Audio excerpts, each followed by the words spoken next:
हाल फिलहाल में मेरे एक क्लाइंट ने मुझसे पूछा कि मेरे बेटा यूएस में जॉब कर रहा है और उसका जो रेजिडेंशियल स्टेटस है वो एनआरआई में कन्वर्ट होने वाला है।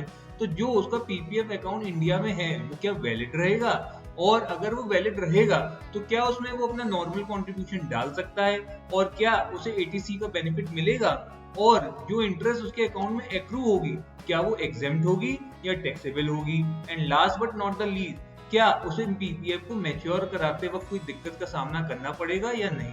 ये सारे सवाल सुनकर एक बार को कोई भी चक्कर खा जाए, मगर आप घबराइए नहीं, क्योंकि मैं हूं सी अंकित अग्रवाल और इस वीडियो में एनआरआई के पीपीएफ से रिलेटेड सभी प्रश्नों के जवाब लेके आया हूं। तो आप मुझे देख रहे हैं अपने यूट्यूब चैनल टेक में। वीडियो को अंत तक जरूर देखें, वीडियो काफी इंटरेस्टिंग होने वाला है। और हाँ, चैनल को लाइक और सब्सक्राइब करना ना भूलें।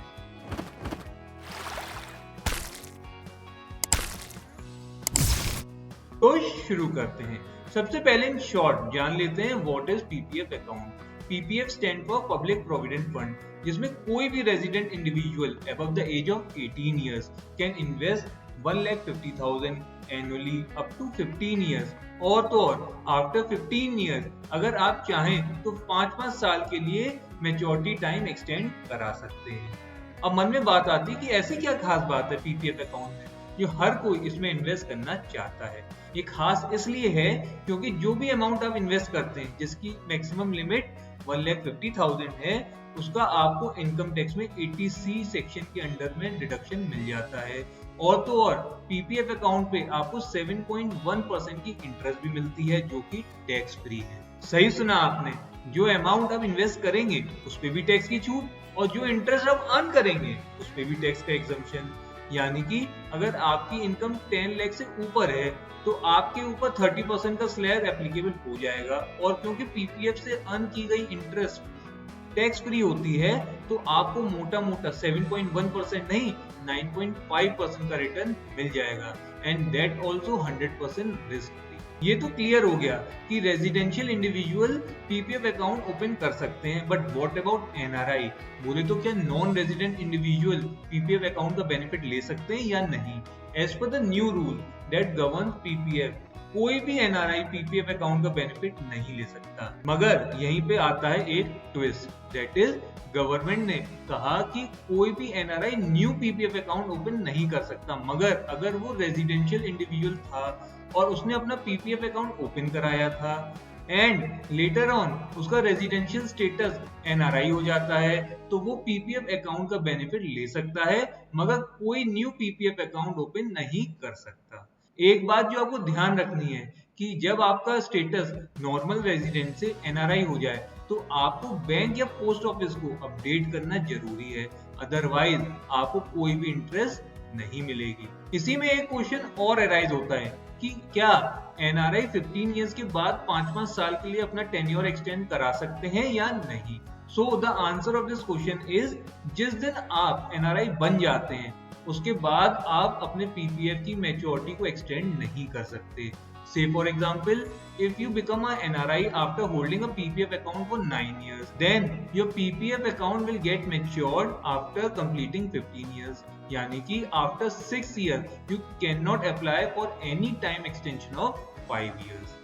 इसी में एक पॉसिबिलिटी और अराइज होती है कि अगर कोई पीपीएफ अकाउंट ओपनिंग कि 18 इयर्स बाद एनआरआई बनता है, बोले तो उसने 15 इयर्स के बाद 5 इयर्स का एक्सटेंशन भी ले लिया है।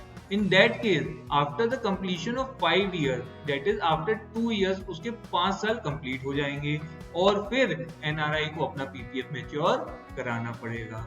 और अगर एनआरआई अपना पीपीएफ अकाउंट मैच्योर नहीं कराता और अपना contribution year after year deposit करता रहता है तो बैंक उसको उस अमाउंट का कोई भी इंटरेस्ट का बेनिफिट नहीं देगी। एक और सबसे बड़ा क्वेश्चन जो आता है कि क्या एनआरआई अपना पीपीएफ डिपॉजिट पार्शियल विथड्रॉ करा सकता है? That is, अगर एनआरआई को कुछ मनी की रिक्वायरमेंट है तो थोड़ा सा अमाउंट विड्रॉ कर सकता है। So the answer of this question is yes, but some conditions are attached. मतलब ये कि non resident Indian can apply for partial withdrawal from 7th year onward, और तो और अगर एनआरआई फुल विड्रॉल चाहता है then it can be done in the year of maturity, that is 15th year.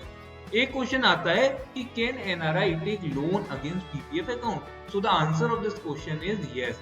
But after completing 3 years। बोले तो 3 साल बाद एनआरआई अपने पीपीएफ अकाउंट पे लोन ले सकता है। The most important question that is what are the tax benefit on PPF account by NRI. क्या वो सेम है लाइक रेजिडेंट इंडिविजुअल या नहीं, और क्या सेम इंटरेस्ट का बेनिफिट मिलेगा या नहीं।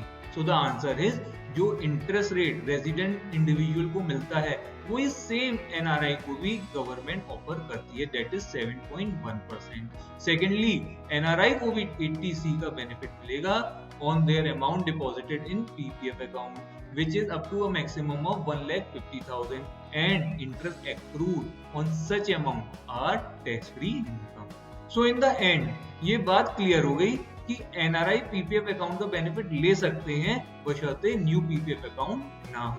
एक बात और, एनआरआई को भी सेम वही टैक्स बेनिफिट मिलता है जो नॉन रेजिडेंट इंडिविजुअल को मिलता है। हालांकि कुछ स्ट्रिक्ट रूल्स हैं related to maturity and KYC जो एनआरआई को फॉलो करना जरूरी है। तो मैं उम्मीद करता हूं कि इस टॉपिक से रिलेटेड आपके सारे डाउट क्लियर हो गए होंगे। अगर आपके मन में कोई भी डाउट है तो मुझे कमेंट करके जरूर पूछें। वीडियो को ज्यादा से ज्यादा शेयर करें ताकि और लोगों को उसका बेनिफिट मिल सके। वीडियो को लाइक और सब्सक्राइब करना ना भूलें। मैं फिर मिलूंगा एक और नई वीडियो के साथ। Till then thank you and stay